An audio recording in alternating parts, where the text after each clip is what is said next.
Assalamualaikum warahmatullahi wabarakatuh. Halo guys, perkenalkan nama saya Siva Amelia dengan NIM 220321100039 dari kelas Agribisnis C. Di sini saya membuat video untuk memenuhi tugas ujian tengah semester mata kuliah usaha tani. Tanpa menunggu lama lagi, kita langsung saja ke video berikutnya. Langsung saja yang pertama untuk pendahuluan. Jadi, Indonesia sendiri itu merupakan negara agraris, yang mana sektor pertanian merupakan sektor penting untuk memenuhi kebutuhan pangan di Indonesia. Padi sendiri merupakan salah satu sumber pangan utama di Indonesia dan juga beberapa negara lainnya, sehingga komoditas tersebut dapat dikatakan memegang peranan penting dalam menyediakan kebutuhan pokok bagi jutaan orang di seluruh dunia. Dan di dalam proses budidaya padi tentunya dibutuhkan keterampilan dan juga ketelitian khusus, mulai dari persiapan lahan sampai dengan nantinya panen. Akan tetapi terdapat tantangan yang dihadapi dalam usaha tani padi mengenai faktor-faktor Tritunggal usaha tani, yang mana Tritunggal usaha tani tersebut terdiri dari lahan, yang kedua ada tenaga kerja, dan yang ketiga ada komoditas padi itu sendiri. Berikutnya merupakan identifikasi aspek Tritunggal usaha tani. Yang pertama yaitu ada lahan. Pada lahan terdapat permasalahan yang dihadapi di mana terjadinya alih fungsi lahan menjadi pemukiman atau rumah warga yang berdampak negatif pada produksi padi dan ketersediaan pangan lokal. Solusi untuk mengatasi permasalahan tersebut adalah pemerintah perlu untuk meningkatkan pengawasan terhadap penggunaan lahan serta memberlakukan sanksi bagi pelanggar yang melakukan alih fungsi lahan secara ilegal atau tanpa izin, sehingga dengan begitu dapat mengatasi atau menghalangi pihak-pihak yang ingin mengalihfungsikan lahan pertanian. Yang kedua yaitu ada tenaga kerja. Permasalahan yang terjadi pada tenaga kerja yaitu minimnya minat generasi muda untuk terjun ke dalam sektor pertanian, terutama untuk melakukan proses budidaya komoditas padi. Sehingga solusi untuk mengatasi permasalahan tersebut adalah mengadakan seminar, workshop, ataupun pelatihan yang mana berfokus pada pengembangan kapasitas dan pemberdayaan petani muda, atau juga dapat dilakukan dengan cara memberikan pendampingan dan edukasi kepada generasi muda mengenai penggunaan teknologi pertanian yang efektif dan efisien. Yang ketiga yaitu ada komoditas, yang mana permasalahan yang terjadi pada komoditas padi itu sendiri yaitu terkenanya hama warang hijau pada komoditas padi tersebut, sehingga solusi untuk mengatasi permasalahan tersebut adalah perlunya peran penyuluh untuk memberikan ilmu atau pengetahuan mereka mengenai penerapan praktik atau praktik budidaya komoditas padi yang baik, seperti halnya rotasi tanaman, penanaman jarak tanaman yang tepat, dan juga pemeliharaan kebersihan lahan, yang mana tujuannya untuk mengurangi potensi perkembangan populasi hama warna hijau tersebut, serta juga dapat diatasi dengan cara membuat sistem pakar hama warna hijau pada komoditas padi. Berikutnya merupakan profil petani yang saya wawancarai di daerah saya, yaitu atas nama Bapak Asmuni, dan beliau berusia 40 tahun. Untuk alamatnya sendiri yaitu di Jalan Raya Gapura Bereci, Dusun Kebun, RT 1 dan RW 1, Kabupaten Sumeneb. Dan di desa tersebut juga terdapat kelompok tani, yang mana kelompok tani tersebut bernama Maju Jaya, dan Bapak Asmuni sendiri bergabung ke dalam kelompok tani tersebut. Berikutnya merupakan pembahasan, yang mana pembahasan yang pertama membahas mengenai klasifikasi kegiatan usaha tani. Langsung saja, yaitu yang pertama, berdasarkan bentuknya, kegiatan usaha tani yang dilakukan yaitu tergolong ke dalam usaha tani kooperatif, yang mana karena setiap proses kegiatan yang dilakukan itu tidak hanya dilakukan secara individu saja, melainkan juga terdapat beberapa kegiatan yang dilakukan secara kelompok, seperti halnya pada kegiatan membajak dan juga menanam. Kemudian yang kedua yaitu berdasarkan polanya, kegiatan usaha tani yang dilakukan yaitu tergolong ke dalam usaha tani khusus. Hal tersebut karena petani hanya mengusahakan atau terdapat satu macam cabang usaha tani saja. Dan yang ketiga yaitu berdasarkan coraknya atau sifatnya. Kegiatan usaha tani yang dilakukan yaitu tergolong ke dalam usaha tani yang bersifat komersial. Hal tersebut dikarenakan kegiatan yang dilakukan memiliki tujuan untuk memperoleh keuntungan atau untung yang sebesar-besarnya. Untuk pembahasan yang kedua yaitu mengenai faktor-faktor produksi usaha tani. Untuk faktor yang pertama itu ada faktor alam, yang mana pada faktor alam tersebut lahan yang ditanami komoditas padi itu merupakan lahan milik pribadi atau sendiri yaitu milik Bapak Asmoni. Dan luas lahan yang dimiliki yaitu seluas 0,125 hektar. Dan sedangkan pada faktor alam sekitar yang mendukung proses budidaya padi adalah jenis tanahnya. Kenapa begitu? Karena yang mana tanah yang terdapat pada daerah tersebut itu sangat cocok untuk ditanami tanaman padi. Hal tersebut dikarenakan pada tanaman di daerah tersebut itu gembur, tanah liat berpasir, kemudian juga subur dan juga memiliki drainase yang baik.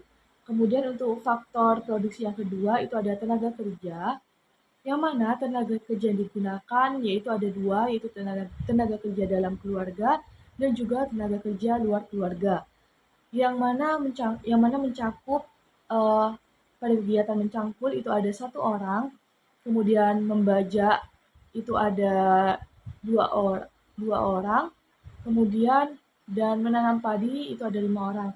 Mohon maaf di sini pada PPT ada kesalahan penulisan. Kemudian lanjut saja yang ketiga, untuk faktor produksi yang ketiga itu ada modal. Untuk modal sendiri yang dikeluarkan oleh Bapak Asmoni itu sebesar 400.000 untuk budidaya padi. Dan modal yang dikeluarkan tersebut berasal dari modal pribadi atau modal sendiri. Dan untuk faktor produksi yang terakhir itu ada manajemen. Untuk manajemen sendiri, yang pertama itu ada perencanaan, yang mana merencanakan proses pertanian dengan mempertimbangkan faktor-faktor seperti halnya itu jenis bibit yang akan digunakan, pemupukan, irigasi, dan juga ada penjadwalan waktu tanam. Kemudian setelah melakukan perencanaan, yang berikutnya adalah implementasi. Nah, implementasi ini dimulai di mana petani melakukan aktivitas pertanian sesuai dengan rencana yang telah disusun. Selama fase ini, mereka menanam bibit, memberi pupuk, dan melakukan pengendalian hama dan penyakit sesuai dengan kebutuhan. Setelah itu, yaitu yang dilakukan adalah kontrol. Petani secara teratur memantau pertumbuhan tanaman, kesehatan lahan, dan juga kondisi cuaca untuk memastikan bahwasanya segala sesuatunya berjalan dengan sesuai dengan apa yang direncanakan. Dan yang terakhir itu ada penyesuaian, yang mana dengan mengubah strategi atau tindakan yang diperlukan untuk mengatasi masalah tersebut. Sehingga proses ini membantu petani untuk mencapai hasil panen yang optimal dan menjaga produktivitas tanaman padi. Untuk pembahasan yang ketiga atau pembahasan yang terakhir yaitu mengenai analisis biaya. Analisis biaya yang pertama itu mengenai biaya tetap. Yang termasuk ke dalam biaya tetap yaitu yang pertama ada tenaga kerja dan keluarga yaitu sebesar 58.000, kemudian yang kedua ada pajak lahan yaitu sebesar 10.000, kemudian ada yang terakhir ada penyusutan alat yaitu sebesar 100.000. Dan total dari biaya tetap yaitu sebesar 168.000. Untuk analisis biaya yang kedua yaitu ada biaya variabel, yang mana yang termasuk ke dalam biaya variabel yang pertama ada benih padi yaitu sebesar 100.000, kemudian ada pupuk poska yaitu sebesar 125.000, kemudian ada pupuk urea yaitu sebesar 130.000, kemudian ada pupuk ZA yaitu sebesar 300.000, kemudian ada pestisida yaitu sebesar 150.000, dan yang terakhir ada tenaga kerja luar keluarga yaitu sebesar 500.000. Dan total dari biaya variabel yaitu sebesar 1.305.000. Berikutnya yaitu untuk analisis yang ketiga ada biaya eksplisit. Yang termasuk ke dalam biaya eksplisit yaitu yang pertama ada benih padi yaitu sebesar 100.000, kemudian ada pupuk Poska yaitu sebesar 125.000, kemudian ada pupuk urea yaitu sebesar 130.000, kemudian ada pupuk ZA yaitu sebesar 300.000, dan kemudian ada pestisida yaitu sebesar 150.000. Yang terakhir yaitu ada pajak lahan ya, yaitu sebesar 10.000. Sehingga total dari biaya eksplisit diperoleh sebesar 815.000. Dan untuk analisis biaya yang terakhir yaitu ada biaya implisit. Yang termasuk ke dalam biaya implisit ini ada dua. Itu yang pertama ada tenaga kerja dalam keluarga yaitu sebesar 58.000. Kemudian ada penyusutan alat yaitu sebesar 100.000. Dan total dari biaya implisit sendiri diperoleh 158.000. Berikutnya yaitu biaya total. Nah, untuk menghitung biaya total sendiri yaitu merupakan biaya total atau TC itu diperoleh dari hasil penjumlahan dari TFC atau total biaya tetap ditambah dengan TVC atau total biaya variabel. Seperti yang tadi sudah diketahui bahwasanya TVC atau total biaya tetap yaitu sebesar 168.000 dan TVC atau total biaya variabel itu diperoleh 1.305.000. Sehingga jika dijumlahkan 168.000 ditambah 1.305.000 yaitu sebesar 1.473.000. Jadi untuk biaya total diperoleh 1.473.000. Berikutnya itu ada biaya tetap rata-rata atau AVC.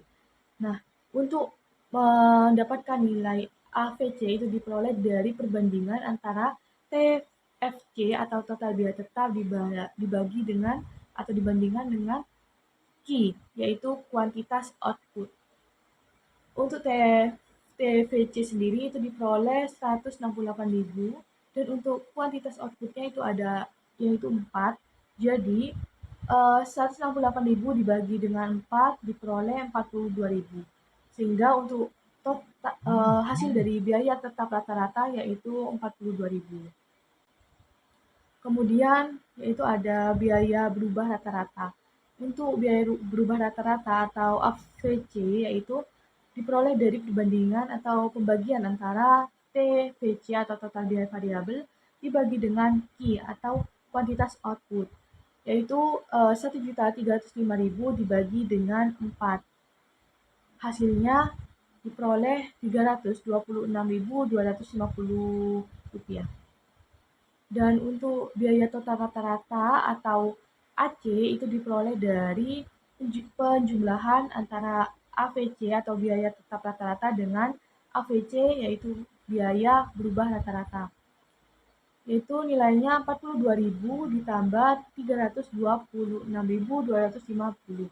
Sehingga untuk biaya total rata-rata diperoleh nilai sebesar 368.250. Kemudian ada penerimaan atau TR. Nah, untuk penerimaan atau TR ini diperoleh dari perkalian antara P atau harga dengan Q atau kuantitas output, yaitu diperoleh 900.000 dikali dengan Q-nya itu ada Q-nya 4. Jadi 900.000 dikali 4 yaitu 3.600.000, sehingga penerimaan diperoleh nilai sebesar 3.600.000. Kemudian ada pendapatan atau Y, yaitu diperoleh dari hasil pengurangan antara TR atau penerimaan dengan TC atau biaya total. Untuk TR-nya sendiri yaitu 3.600.000 dan TC-nya itu 1.473.000.